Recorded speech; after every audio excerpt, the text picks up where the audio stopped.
ये आपका स्वागत है। मैं विवेक बिंद्रा, मोटिवेशन स्पीकर और बिजनेस ट्रेनर। आज की चर्चा महाराणा प्रताप पे।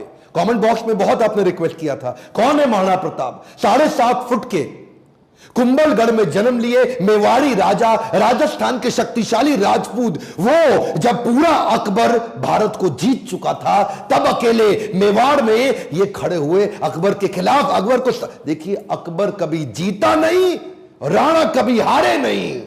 कौन थे महाराणा प्रताप? जब हल्दी घाटी का युद्ध हुआ था, 80,000 की सेना थी अकबर की, 15,000 की सेना थी महाराणा प्रताप की।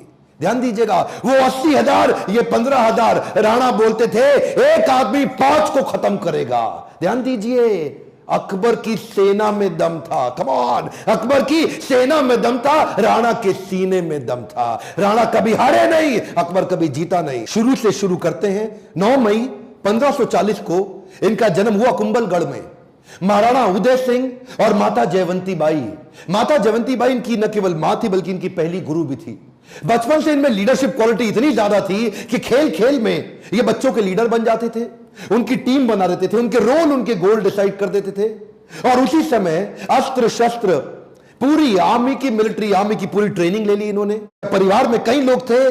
सिसोदिया वंश में बप्पा रावल, राणा हमीर, राणा सांगा, राणा प्रताप, लेकिन महाराणा केवल राणा प्रताप को बोला गया। देखिए, महाराणा उदय सिंह की दूसरी पत्नियां भी थी। उनमें से एक थी महारानी धीरबाई, जो चाहती थी कि उनका पुत्र जगमाल राजा बन जाए मेवाड़ का, और बाकी पत्नियां चाहती थी कि उनके बच्चे राजा बन जाए। यह था परिवार में टूट फूट।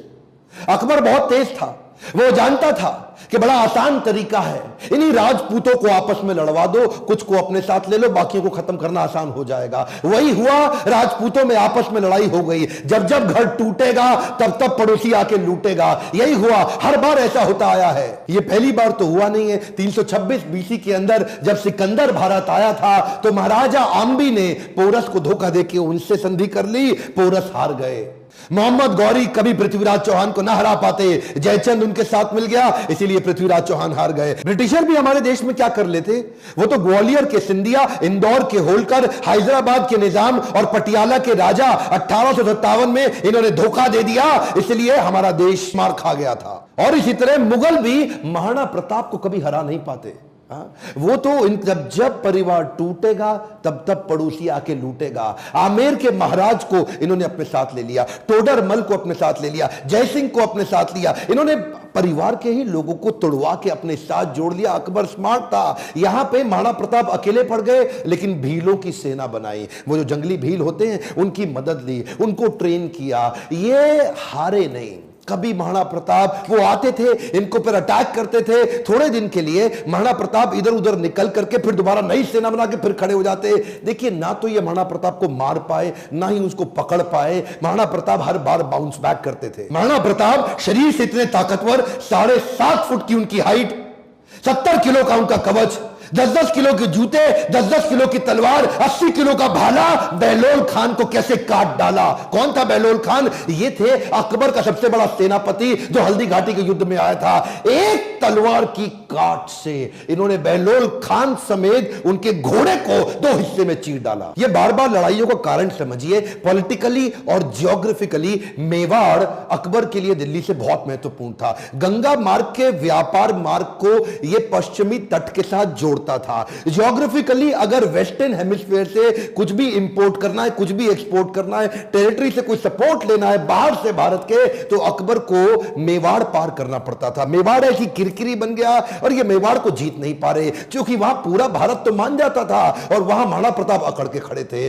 क्या है, एक्चुअली अकबर बहुत बड़ा था, और महाराणा प्रताप सेना के मामले में बहुत छोटे थे। लेकिन महाराणा प्रताप का वैराग्य जबरदस्त था। ये बाकी राजाओं की तरह भोग विलास, इंद्रिय तृप्ति इसमें नहीं थे। ये बोले कि मैं अपनी सेना के बीच में रहूंगा। ये भीलों के बीच में जाके रहने लगे, जंगल में रहते थे। उबली सब्जी, कच्चा खाना खाना, जमीन पे सोना, पत्तल पे खाना, कोई बिस्तरा ना होना, सर पे छाता नहीं, पैरों में जूता नहीं, आम जीवन जीना उनके साथ। और तभी भील, जितने भील लोग वहां के हुआ करते थे, जंगली आदिवासी, वो उनके साथ जुड़ गए।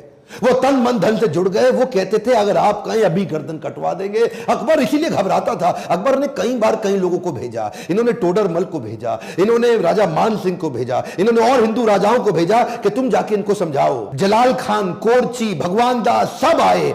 एक्चुअली 8 बार प्रपोजल लेके आए। एक प्रपोजल तो महाराणा प्रताप को क्या दिया कि आधा हिंदुस्तान तुम्हारे नाम कर देंगे, बस मेवाड़ हमारे लिए छोड़ दो, हमारा आधिपत्य स्वीकार कर लो। महाराणा प्रताप क्या जवाब देते? वो तो महाराणा प्रताप है।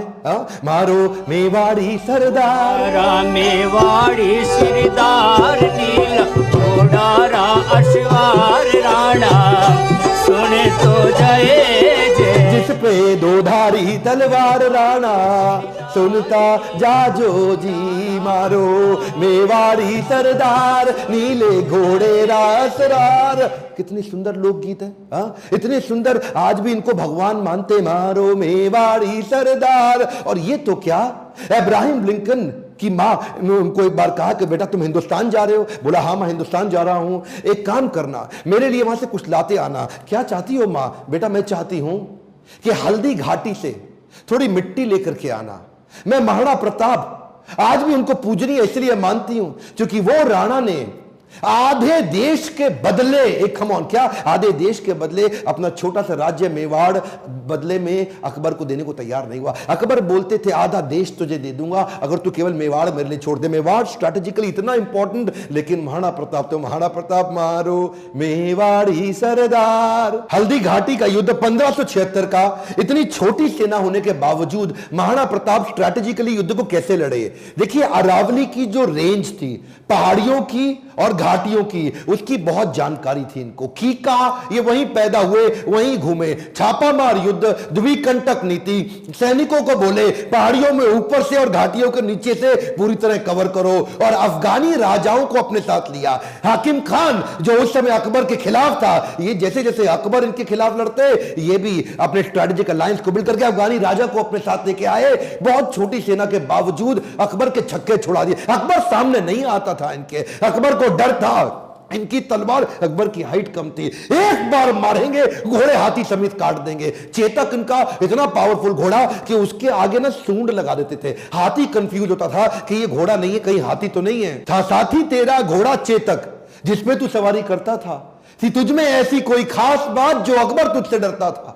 ये जो चेतक घोड़ा था, नीले रंग का अफगानी घोड़ा, ये एकमात्र ऐसा घोड़ा है जिसके ऊपर कई कविताएं बन चुकी हैं आज तक देश में। चेतक, इसको अपने पुत्र से ज्यादा प्रेम करते थे महाराणा प्रताप। वो युद्ध के दौरान उन दिनों हाथी की सूंड के आगे तलवारें लगी होती थी।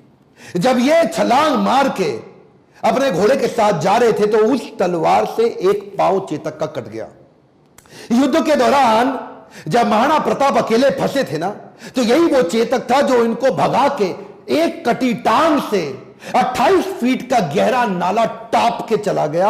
अपने राजा को पहले उसने बचाया और उस छलांग के कारण अपने प्राण त्याग दिए। और केवल चेतक ही नहीं, महाराणा प्रताप के पास एक हाथी भी था जिसका नाम था राम प्रसाद। राम प्रसाद की अहम भूमिका थी हल्दी घाटी के युद्ध में। इस रेख राम प्रसाद हाथी ने कम से कम 8 हाथी अकबर के खत्म कर दिए और कई घोड़े मार दिए। राम प्रसाद के आगे जो तलवार लगी थी वो बड़ी खूंखार थी। अकबर का पूरा फोकस था कि राम प्रसाद को किसी तरह अपने साथ ले जाऊं। अकबर ने 12 हाथियों का चक्रव्यूह बनाया और जो राणा प्रताप का राम प्रसाद हाथी, उसको कंट्रोल किया महावतों की मदद से और उसको किसी तरह अपने साथ ले गए बंदी बना के। यह राम प्रसाद, इस हाथी का बाद में नाम बदल के अकबर ने पीर रख दिया।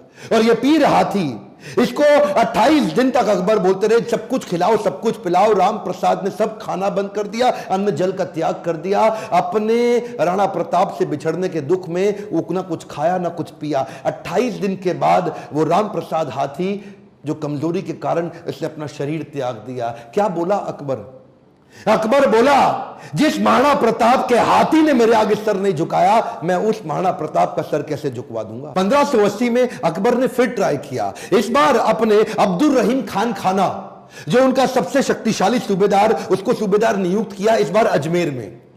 और क्या बोले, मैं तुम्हें जिम्मेदारी देता हूं कि तुम इस बार मेवाड़ को किसी तरह जीत के मुझे ला दो, मुंह मांगा इनाम दूंगा अगर महाराणा प्रताप को पकड़ लाए। इधर कुंवर अमर सिंह जो कि सेनापति थे महाराणा प्रताप के, उन्होंने अब्दुल रहीम खान खाना को कंफ्यूज करने के लिए शेरगढ़ के पास एक अटैक किया। अब्दुल रहीम खान खाना का जैसे ही ध्यान भटका, कुंवर अमर सिंह उधर उनकी बेगम सहित उनके परिवार को बंदी बना के ले आया, उनकी बहू बेटियों को ले आया। पर जैसे ही महाराणा प्रताप को बात पता चली, उनको बड़ी आत्मग्लानि हुई, बहुत बुरा महसूस हुआ। आज भी यह बात सब जानते हैं कि महाराणा प्रताप स्त्रियों की बहुत सम्मान किया करते थे। अब्दुल रहीम खान खाना की पत्नी, उनकी बेटी, उनकी बहू, उनके बच्चों, सबको पूरे सम्मान के साथ कहा वापस छोड़ के आओ, वापस लेके आओ, युद्ध जंगे मैदान में करेंगे, औरतों को नहीं, औरतों की इज्जत पूरी इज्जत से वापस करेंगे। हल्दी घाटी का युद्ध इतना खौफनाक था कि 300 साल के बाद भी आज वो हल्दी वाली मिट्टी, उससे खून निकलता था। आज भी तलवारों के जत्थे मिट्टी के नीचे से निकलते थे। इतना खौफ कि युद्ध के बाद भी सिक्का, करेंसी, मुद्रा अभी भी महाराणा प्रताप के नाम की चलती थी, अकबर के नाम की करेंसी तक नहीं चल पाई। अकबर इतना घबराता था उसके नाम से कि कहता था रात को सोने से पहले कोई महाराणा प्रताप का नाम मत लेना मेरे आगे। महाराणा प्रताप का नाम लो है तो रात को सपने में आकर के मेरे को डराएगा। महाराणा प्रताप का खौफ इतना ज्यादा। एक बार की बात थी, एक अफवाह उड़ गई कि महाराणा प्रताप जो है ना, वो अपनी हार स्वीकार कर रहे हैं और अकबर का आधिपत्य स्वीकार करने को वापस आ गए हैं। तो उन दिनों अकबर के राज्य के अंदर जो बीकानेर के राजा हुआ करते थे, पृथ्वीराज राठौड़, इन्होंने राठौड़ को बुलाया। देखो पृथ्वीराज, क्या खबर आई है, महाराणा प्रताप आने को तैयार है। अब उन्होंने हार स्वीकार कर लिया। पृथ्वीराज राठौड़ माने नहीं, उन्होंने चिट्ठी लिख दी। पृथ्वीराज राठौड़ ने तुरंत महाराणा प्रताप को एक पत्र लिखा और पत्र में लिखा कि मुझे विश्वास नहीं हो रहा यह बात सुन के कि क्या अब जंगल का शेर सियारों के साथ रहेगा, क्या सूर्य अब बादलों के पीछे छुप जाएगा, क्या चातक अब धरती का पानी पिएगा, क्या हाथी अब कुत्ते के जैसा जीवन बिताएगा, क्या तलवारें अब मयान के अंदर चली जाएंगी, राजपूतानी अब विधवा हो जाएगी। आपकी सौगंध, ये बात सुन के मेरा दिल कांप उठा है, मेरी मूछें तनी हुई नीचे चली गई हैं। कृपया आप ही बताएं ये बात कहां तक सही है। पृथ्वीराज राठौड़ का पत्र पढ़ते ही महाराणा प्रताप की आंखों में क्रोध से लाल हो उठी। महाराणा प्रताप कहने लगे, बादलों में वो क्षमता कहां है जो सूर्य को रोक सके, शेर की मार सह सके, ऐसे सियार ने कभी जन्म नहीं लिया। धरती का पीने के लिए पानी चातक की चोंच बनी ही नहीं है और कुत्तों की तरह जीवन जीने वाले हाथी की बात आज तक हमने सुनी ही नहीं। महाराणा प्रताप बोले, भूखा प्यासा रह के भी मेवाड़ की रक्षा करूंगा, अपने प्राण जाने दूंगा पर मेवाड़ नहीं जाने दूंगा। बहरहाल इसी दौरान अकबर को समझ आ गया महाराणा प्रताप को मैं हरा नहीं सकता और धोखा दे के हराना यह अकबर की आदत नहीं थी। अकबर को इसीलिए महान राजा भी बताया गया है। आने वाले समय में अगर आप चाहेंगे तो मैं अकबर पे भी एक वीडियो बनाऊंगा। पर वापस चलते हैं, उसी समय अकबर का फिर ध्यान बट गया। अकबर अब ईस्टर्न साइड चला गया, सदर्न साइड चला गया, उसने मेवाड़ को छोड़ दिया और इधर महाराणा प्रताप ने पूरे मेवाड़ पे फिर से अपना कब्जा कर लिया। कुछ दिन, हफ्ते, महीने ठीक बीते। उन्हीं दौरान एक शिकार करते वक्त, उस समय किसी शेर का शिकार करते वक्त महाराणा प्रताप का किसी एक्सीडेंट में उनका देहांत हो गया, उनकी मृत्यु हो गई। ये बात जब अकबर को पता लगी, अकबर एक ऐसा राजा था, अपने शत्रु प्रताप की मृत्यु पे बहुत रोया और चिट्ठी लिख करके बोला कि महाराणा प्रताप एक बड़े शक्तिशाली, बड़े मेधावी और एक ऐसे राजा थे जिन्होंने अपने गौरव को कभी समाप्त नीचे झुकने नहीं दिया और मुझे एक बात का दुख रहेगा, मैं जीवन भर महाराणा प्रताप को कभी हरा नहीं सका। ध्यान दीजिएगा, लेसन्स में लर्निंग बहुत सारी हो सकती है, पर महाराणा प्रताप को इतना संघर्ष इसीलिए करना पड़ा क्योंकि आपस में राजपूतों की कभी बनी नहीं। ध्यान दीजिएगा, जब जब घर टूटेगा आपका पड़ोसी आपको लूटेगा। सिंपल सी बात है साहब, जब जब भारत बटा है तब तब भारत टूटा है। वैसे तो अब इस समय इलेक्शन आने वाले हैं, मेरा फोकस पॉलिटिक्स पे नहीं है, आपकी ग्रोथ और डेवलपमेंट पे है, पर फिर भी ये आप किसी तरह आरक्षण से, जाति से, धर्म से अगर ऊपर उठ सकते हैं, क्या आप हेल्थ की, एजुकेशन की, ग्रोथ की, इकोनॉमी की, नेशनलिज्म की बात करते हैं? अगर नेशनलिज्म बिल्ड होगा, अगर पूरे देश का फायदा होगा तो खुशहाली सबके यहां आएगी। देखिए ध्यान दीजिए, अगर देश में खुशहाली आएगी तो फायदा पूरे देश का होगा, 1, 2, 4, 8 का नहीं होगा। मैं आपको एक रिक्वेस्ट करूं, बाकी सब ठीक है, लेकिन महाराणा प्रताप के इस वीडियो को, जो कि हमारे कोर्स करिकुलम में पढ़ाया नहीं जा रहा, इनके बारे में एजुकेशन सिस्टम में बताया नहीं जा रहा, क्या आप इनका वीडियो पूरे देश में फैलाना चाहेंगे? राष्ट्र हित में आप इस वीडियो को व्हाट्सएप ग्रुप में डालिए, let people know and understand about Maharana Pratap. Akbar कभी जीता नहीं, प्रताप कभी हारे नहीं। अकबर की सेना में दम था, प्रताप के सीने में दम था। मेरे साथ जुड़े रहने के लिए चैनल को सब्सक्राइब करके वीडियो को लाइक और शेयर करने के लिए हर बार की तरह आप सबका प्रेम से बहुत बहुत